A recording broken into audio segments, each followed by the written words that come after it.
Hi, I'm Larry Mike Aranda, and welcome again to Excelsior Forum and Profiles. And with us, no stranger to the show, is cardiologist Dr. David Kavesteen from Heart and Health. There's so many things going on in the health industry. We really wanted to do another show with him and try to answer some of your questions that we got from last time he was on. Dr. Kavesteen, great to have you back on. A lot of medical questions out there. The biggest ones have to be medical insurance. People are saying that we're getting prescriptions, they're not being covered. I'm going to my doctor, I'm finding I'm only half covered. What's really going on with the industry? First, thank you for inviting me back, and thank you for the viewers to ask you all these important questions. This is the same question that I get throughout the day from a lot of my patients. There's a lot of confusion out there with all the new changes in the healthcare and health insurances. And patients are confused, they don't understand. And as a result, they're paying a lot more out of their pocket, and a lot of medications are not being covered, or they need pre-approvals and other stringent process that it wasn't used to be like that. So it's a revolving, in a way, door, because as the changes come in, as we get used to it, the new changes comes in, and you have to understand the new changes. So there's a lot of regulations that is being imposed on the patients and doctors and healthcare facilities, which is going to the effect on every month. The most important thing that everyone should really know is you got to look at the health insurance like a car insurance, right? So the terminology is the deductibles, right? I mean, for your car insurance, right, if you have a deductible, $500, $1,000, $2,000, if you get to the car accidents and you want to get your car fixed, you got to pay that deductible out of your pocket, and after that, the insurance going to pay for it. And that's very different than copays. Copays is basically every time you go see a doctor, you had different copays, and later on they made it. You have a primary copay, then you have a specialty copay, and now they have diagnostic copay. Diagnostic copay means, like, if you go see a doctor and a doctor wants to do any type of examination or any type of a test, like you want to blow in a tube, or they want to check your EKGs, that's called diagnostic test, and you have to pay additional copays for that test. So there's a possibility that you go see a doctor and you have a type of insurance that you have to pay the specialist copay and you have to pay diagnostic copay. So you pay two copays. On top of it, if you have deductible, that doesn't matter. You still pay those two copays and everything else from the pocket. So in reality, you have no insurance because everything comes from your pocket, right, and the insurance company doesn't pay anything. So that's the biggest new changes that has happened, and a lot of patients don't know about it. You know, they go on the internet and they just find the healthcare exchange and they see different plans and they see how much they can save and how much is a monthly, but they don't pay enough attention that if you have a $3,000 deductible or if you have $6,000 deductible, you're never going to use the insurance. That's like more like catastrophic insurance. You're only going to use that insurance if you go to the hospital, or God forbid you get hit on the highway and you need to go have a surgery done. Then you have to pay the $6,000, and everything else comes after that is covered by the insurance. But right, the $6,000 is such a high amount that most patients, when they have cold or they have infections or they have other serious stuff, they don't want to go to the doctor because they know they have to pay all the money, and in reality they don't have insurance. Right. So patients are being hurt. A lot of patients, they just don't want to go to the doctors anymore simply because the expense of it. They pay $1,200, $1,300 a month and still have a high deductible. So every year they're spending $18,000 for the health insurance, and the reality is they don't use that. On top of it is the medication. And also how it affects the doctors. Now, you as a cardiologist, and you know this for sure, these used to be that once a year everything was updated and changed insurance. They're coming to the doctors now every 60 to 90 days and changing the rules again. How can this be? So there's two problems happens now because everyone that has insurance, they change their insurance after a year. Now it's so easy to go from one plan to another plan, and the rules are different from one plan to another plan, and there are many plans out there, to the point that I deal with it all day, I still don't understand it, and there's so many different. For example, Blue Cross Blue Shield excuse me, has multiple different plans, or Empire has different plans. and it's so complicated that you need an accountant and a lawyer to read these policies and understand it. Beside the fact that some of the healthcare insurances that came and got approved by the states, like Healthcare Republic, that has insured many out of town. Yeah. Yeah, they just basically left town, and now here we go. We have the patients who they simply paid so much money and to the plan, and they were supposed to be covered, and now the company is bankrupt. And this is not just here on the island in Suffolk County in New York. This is nationwide. This is a nationwide problem. This is a nationwide metamorphosis to healthcare industry. Healthcare, we look at it as industry and capitalism. And the way the healthcare industry works is by basically collect all the premium from all the patients, okay, pay as little to the doctor and the hospital, and increase the premium as much as they can, and whatever is left over on a table, that becomes their profit margin. And a lot of these insurance companies are traded on the Wall Street, so they have to show profit after profit, year after year, quarter after quarter. So in order to increase the profit, the only way they can do it is by increasing the premium, the money from the patients, and decrease the payment to the doctors and the hospital, so they increase their profit margin. So this has gotten to the point that as a result, the premiums is going up every year, despite the fact that all this changes through Affordable Care Act, and patients are getting less for their the money they're paying, and the doctors and hospitals also not getting as much payments. So everyone is basically losing in this situation. And it used to be before the whole image of a doctor was rich on the golf course, stuff like that. That's not the case anymore. And one of the biggest problems that you have is that any doctor, yourself, a specialist, you have to hire staff. You have to pay that staff. Now, because of the insurance company, you have to file with these codes, which is called medical coding, I believe, with these insurance companies to make sure that you get paid, because if the coding isn't correct, you don't get paid. So it's another bureaucracy layer that's added on top of the doctors, medical staffs, and the hospitals. Yeah, there's a lot of things that goes on in a medical office that most patients don't know about it. First, we have to make sure that the patient has the insurance, make sure there's authorization, make sure the copays and deductibles is accurate. Then do the medical treatments. After that, you send the bill to the insurance company. You get all the rejections back because they always find all these codes that they don't match the things. And it would take months and months to get the payment, if you get the payment, but most of the time you get the rejection. At the same time, the medical office or any doctors, they have to pay for their staff. They have to pay their utilities. They have to pay for their rent. They have to pay the cost of living, cleaning the office, medical supplies. These expenses have to come from somewhere, and if it's being cut at the level of the insurance companies and at the level of the patients, because now they have deductible, and who has paid $6,000 to go to the doctor's office and pay the money out of the pocket? So as a result, it's very hard now to run a medical practice and practice medicine. You have to know accounting, you have to know law, and you have to be you have to know technology too. Yes. Because as you know, starting March, all the controlled substance, all the medication has to be electronically. As a result, you have to double-step verification, and a lot of doctors, they don't even have EMR, so I don't even know how they're going to prescribe medications or controlled substance electronically, since they're not even equipped, or they either they don't know how to use the technology, or they don't have the money to hire people to implement the technology. So I'm very concerned for the patients. I think the patients by far are going to be the ones who they suffer through the whole process, because a lot of patients are the people who they sick and they suffering and they have pain. You think they have time to go read and get accountants or lawyers to help them with their insurance plan or understand what's going on? And it's unfortunate. It's really, really unfortunate. And after that, I think that doctors and the healthcare industries are being hurt the most, because you have to juggle many different things, and unless you work for a hospital or a system wants to treat the patient correctly, and the insurance company is acting like the doctor and overriding them. No, you can't give this test. No, you can't do this. No, you can't do that.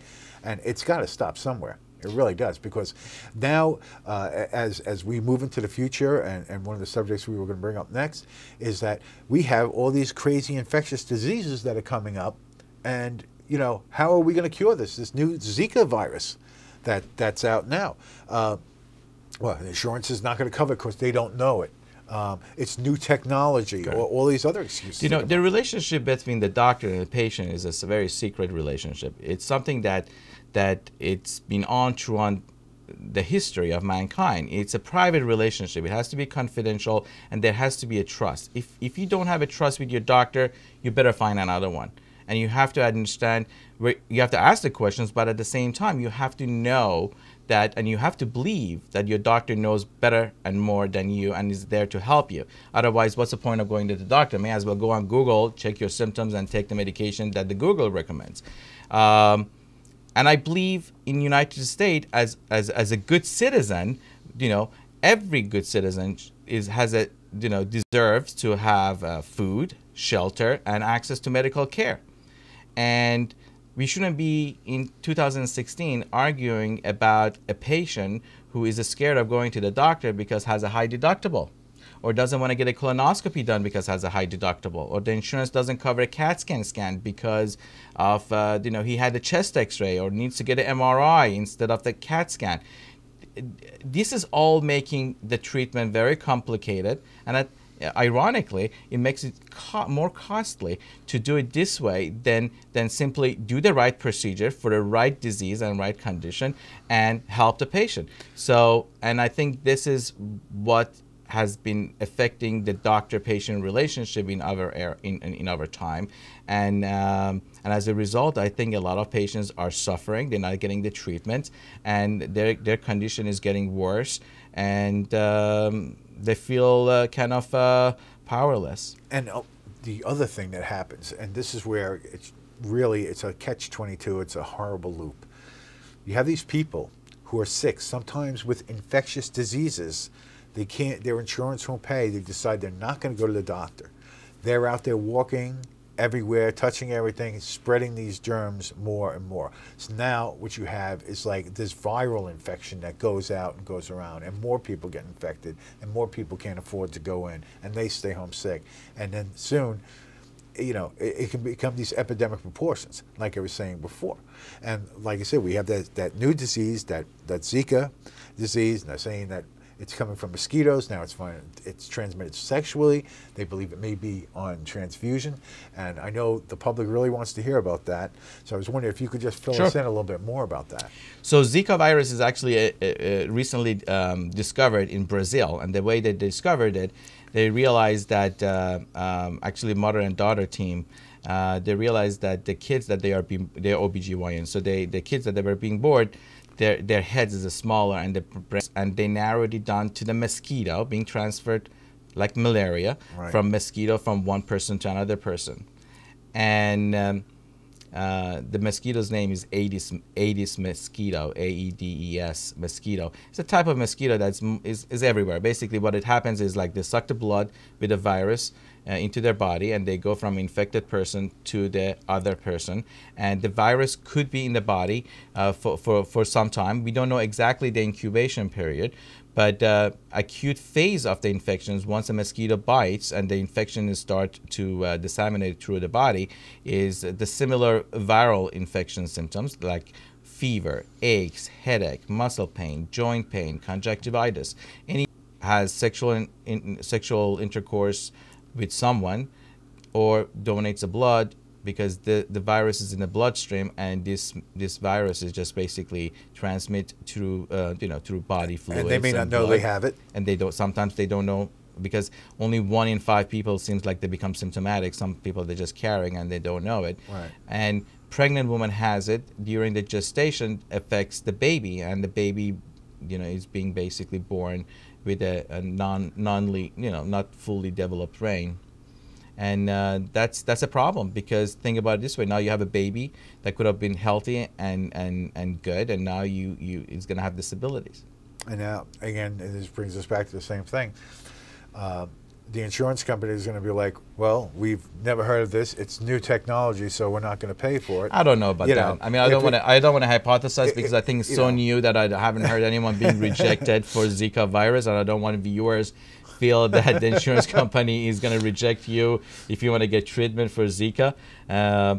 but it's not the case. I think the case is education, prevention, and there's no treatment for Zika. So once you have the virus, the only thing you can do is take care of the symptoms, and the symptoms are fever and aches, and then you can take Tylenol and Advil and non-steroidal to basically help you with the symptoms and fluid, and after a while your body fights it. The good news is So it's not, that's it's something not, that, not like Lyme, right? yeah, it's completely very different. Okay. So the good thing, one thing that the viewers, they really have to understand is, like, nobody dies from Zika, and nobody has died from Zika yet. However, that the only bad thing about Zika is the pregnancy and development of the fetus. Right. Which can affect Could the affect babies. could affect the family and could affect the mom and everybody. Right. A lot. Yes, absolutely. So, you know, the CDC, Center for Disease Control, is still working on this and send guidelines, and then they send those off to the hospitals, the doctors, right? You know, by far, our CDC is one of the, I would say, they're doing the great job as far as finding out where it is and informing, and I think they've been fantastic. Now, there is no vaccine yet. There could be a vaccine later on, right? I'm sure somebody's working on it, and there is no. There's only the only prevention is, like, obviously you don't want to be in an infected area. You want to make sure you don't get mosquito bites. You want to make sure if you're coming from overseas, from like Brazil or Caribbean or other places, and you were in a situation that you might have think you had Zika virus, check with your doctor. And if you're pregnant, you have to be extremely cautious. And if you think someone is in the high risk or might have Zika, practice safe sex. So that way you're at least preventing yourself. Right, especially if you're a pregnant woman. Absolutely. You know, that's a really big thing. And then it goes back to also what we were saying about technology last time, and you were talking about DNA map testing, that you can actually tell if you're in one of these categories where your heart attack, lung, kidney, liver, all these other things with this new technology that's coming out. How is that progressing, you think, in the future for cardiology? So in cardiology, we're realizing more and more that a lot of cardiac diseases are actually genetic. Somebody could have a high cholesterol and they don't progress to have a heart disease as fast as the other person. And if your father had a heart attack at the early age, you're much higher risk to have a heart attack at the early age. So there's definitely a genetic predisposition for heart attack, heart disease, atherosclerotic disease, stroke. And more we're realizing what are those genes and how we can look for it. So the way we can, if you find a gene that is causing and increasing a risk of a heart disease, we can use the same gene, and through PCR and other technology, we can discover if you are having that gene or that mutation. And if you do, then we're going to be much more aggressive. We can change your DNA because you're born with your DNA. Right. That's something that is permanent at this time, of a lifetime. But what we should do is, if you are in a high risk and you have the gene, we should be more and aggressive with the risk of a heart disease. We got to make sure your blood pressure is very well controlled. We got to make sure your cholesterol is well in check. We got to make sure your diabetes, if your blood sugar, your hemoglobin A1C is well and controlled. We got to make sure you don't smoke. So if you know what your genetic makeup is, and if you have these genes, you get a chance to be more active and preventive and change your lifestyle to the point that even if you have the risk, you're not going to have the disease. And like you've said before, it's better to find out, especially with diseases of the heart and stuff like that, find out the doctor's office at 3 p.m. than in your bedroom at 3 a.m. True. I mean, and this is actually something very important for the viewers to know is, if you have a heart attack and you go to an emergency room, you don't know who you're going to get, and you don't know what time or which emergency room you're going to get into. So obviously not all the hospitals are the same. Not all the doctors are the same. So it's very important that you use the time to research the doctor and know what you do. So you're going to be actually proactive rather than reactive. Because if you go at middle of the night because you got a heart attack after shoveling snow, you don't know who you're going to get, and you don't know, how much experience that person have, and that decreases the risk and outcome. And also in the medical news, what we found out is heart attacks way up there for women now. Okay, almost 4 times as much as men, and women more likely to die of cardiovascular disease now than cancer. So I know, yeah. it's really gone up, and the classic Hollywood heart attack, as they call it, where man or woman would clutch their chest and fall over, that does not happen with women. With women, it can be jaw pain, it can be shoulder pain, it can be all these other symptoms that men would never have. So cardiology is now looking very deeply into that to research this and find out, when is it time for these women to really start seeing a cardiologist, so doc? So the risk of heart attack, actually the incidence of heart attack among women has tripled in past decade, just in past 10 years, right? And the reason there are multiple different reasons. One is the fact that more and more women are working. They are working jobs, they taking care of the family, and they running many hats, and they juggling multiple different responsibilities. As a result, they stressed. Show me a woman. Do you know any woman who's not stressed? Yeah. They all seems to me stressed, like men. All right, so their rage is coming up. Everybody's stressed out, and everyone is upset, right? So I think the stress of life and the fact that women is getting back to the workforce as much as men, I think that's bringing the incidence a lot higher. Secondly is the food and diets. I think the women that they work and they are busy, they don't eat well. They don't eat the nutritionist, or they don't eat the quality food. And as a result, we're missing a lot of nutrition and a lot of vitamin in our body that usually we should be getting it, okay? And such as omega-3s. We know omega-3s are fantastic. We know CoQ10's enzymes are very good. We know, Redis rice and other stuff could be having cardiac protective effect. And so they are, in a way, even though we're getting more obese because of the quality of the food, and we are getting overweight, but in reality, all these people that they overweight, in reality they are malnutritioned because they don't get the good food. They get a lot of bad food, okay? Right. And the bad food causes diabetes and hypertension and other stuff. So the risks keep coming up and gradually coming up. The third thing, I think the quality of the food has been declining. You go to you go to the supermarket and you buy a tomato. It's a beautiful looking tomato. It's big, red, but it doesn't have a taste. Tastes like air.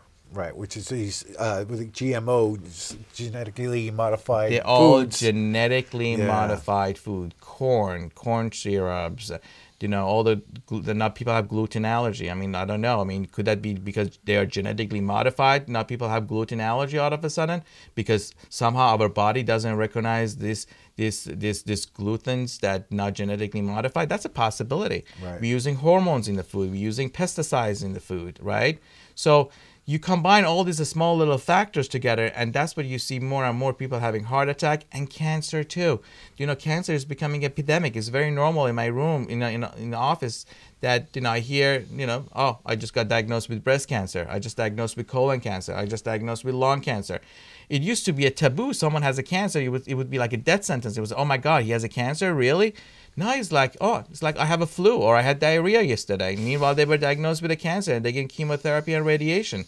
So it's becoming very common, and we're losing our sensitivity towards these really horrific diseases.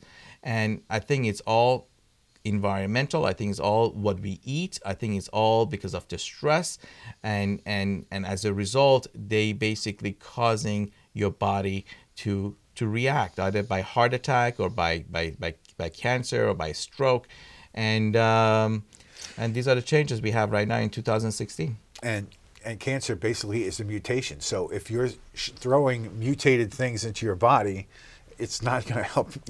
So we call them carcinogens. So the carcinogens right. are this any chemical or any substance that actually works on the DNA and change that to mutate, and as a result, the new cells act differently than the old cells, and they don't have the Brex system, and they multiply and disseminate and becomes cancer. Right. So it just takes a small little carcinogen. Now, what are those carcinogens could be, right? It could be in what you eat, what you breathe, right, and what you drink. Right. So it could be in the water, it could be in the food, it could be what we inhale. The pollution itself can cause that. But Nevertheless, we see the incidence of cancers, even though with the technologies that we have, we detect cancer earlier and we treat it much better, but is becoming much prevalent. Well, Dr. Kavesteen, I want to thank you for coming on the program again and answering some of our questions, letting us know what's going on in the insurance industry also. And if they have any questions, the audience, you'll see prompts at the end of the show where you can contact Dr. Kavesteen at heartandhealth.com, where he'll be more than happy to answer any of your questions. So, once again, hopefully we can get you back on. My pleasure. Listen, my job is to help patients. So if I can do it through your medium or in my office, it would be my pleasure and my honor to educate and treat. Well, thanks again for being on. Till next time, I'm Larry Micarenda. This has been an edition of Excelsior Forum and Profiles. We'll see you right back here on this channel. You take care. Bye.